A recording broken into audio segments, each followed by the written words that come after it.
যুবরাজ! ওই ঝিলে যাবেন না, ওই ঝিলে যাবেন না। কি বলছেন? যাব না মানে? আমাদের যুবরাজকে কেউ একজন টেনে নিয়ে যাচ্ছে। ওই ঝিলে রাক্ষস আছে, রাক্ষস। রাক্ষস! হ্যাঁ, ওই ঝিলের জলে রাক্ষস আছে। যে ওই ঝিলের জলের দিকে হাত বাড়াবে তাকেই টেনে নিয়ে যাবে। নিজেরা যদি প্রাণে বাঁচতে চান তাহলে চলে যান, চলে যান, এখনই এখান থেকে চলে যান। হ্যাঁ রে, এখন কি করবি? আমরা আমরা কিচ্ছু করতে পারবো না, কিচ্ছু না। শুনলি না, এই জলে রাক্ষস আছে। তবে তবে আমাদের যুবরাজের কি হবে? হ্যাঁ, এখন একমাত্র বীরই আমাদের এই বিপদ থেকে উদ্ধার করতে পারবে। হ্যাঁ।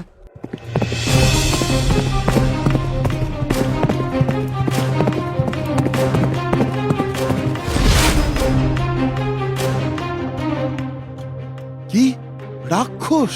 হ্যাঁ বীর, আমরা নিজেরা সেই হাত দেখেছি। এই বড় হাত যুবরাজকে টেনে নিয়ে জলের গভীরে চলে গেল।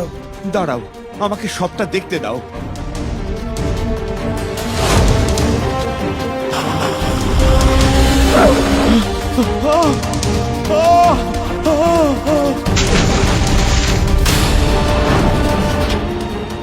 সবটা দেখার পর বীর সেই মুহূর্তেই মেঘ চাদরে পড়ে উড়ে যায় সেই মণিকুঞ্জ ঝিলে।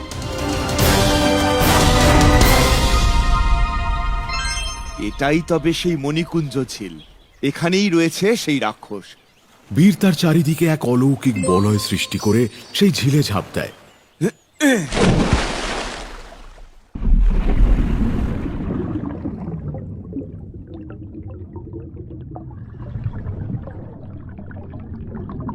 জলের নিচে দুর্গ, অদ্ভুত তো। কৌতূহলের বশে বীর সেই দুর্গের অন্তর্মহলে প্রবেশ করে।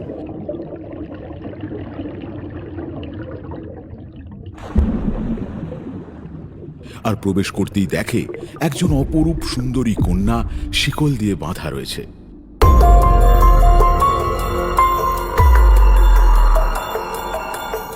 এ কি? কে তুমি? এখানে এভাবে বন্দী হয়ে আছো কেন? আমি সুন্দরবন ঝিলের রাজকন্যা।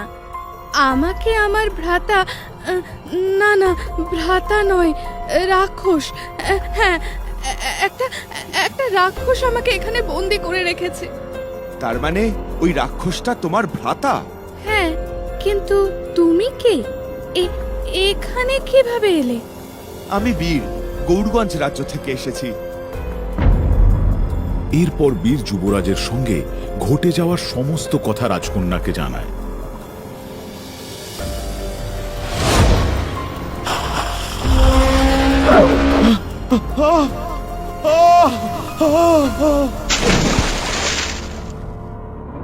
কিন্তু তুমি কিভাবে এলে এখানে?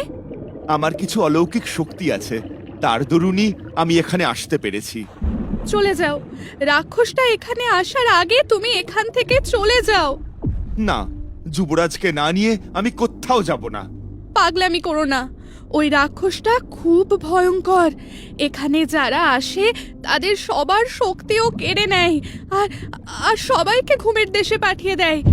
আচ্ছা, তুমি যে বললে তুমি ওই রাক্ষসের বোন, তবে তোমাকে কেন এইভাবে ও শিকল দিয়ে বেঁধে রেখেছে? সে অনেক কথা। আসলে আমরা যমজ ভাই বোন। এই ঝিল রাজ্যের রাজকন্যা আমি, আর ও রাজপুত্র। কিন্তু ছোট থেকেই আমার ভ্রাতা ছিল প্রচন্ড জেদি। পিতামাতার কোনো কথাই সে শুনতো না। আমাদের ঝিল রাজ্যের সমস্ত সদস্যদের সে হেয় করত। একদিন, তোর এত বড় সাহস! তুই একটা সাধারণ মালির ছেলে হয়ে আমার পোশাক পরিস? খোল, এক্ষুনি এই পোশাকটা খোল। আমাকে আমাকে এই পোশাকটা রানীমা দিয়েছেন। আসলে আমার সমস্ত পোশাক ছিঁড়ে গেছে, তো তাই এটা রানীমা আমাকে পরতে দিয়েছেন রাজপুত্র। রানীমা দিয়েছেন তো কি হয়েছে? এটা আমার পোশাক। আমার জিনিস কেউ স্পর্শ করুক সেটা আমার একেবারে পছন্দ নয়। খোল, খোল বলছি এক্ষুনি। ছেড়ে দিন আমায় রাজপুত্র, এক্ষুনি এই পোশাকটা খোল। ছেড়ে দিন আমায় রাজপুত্র। এটা তুমি কি করছো? তুমি কেন আমার পোশাক ওই মালির ছেলেটাকে দিয়েছো?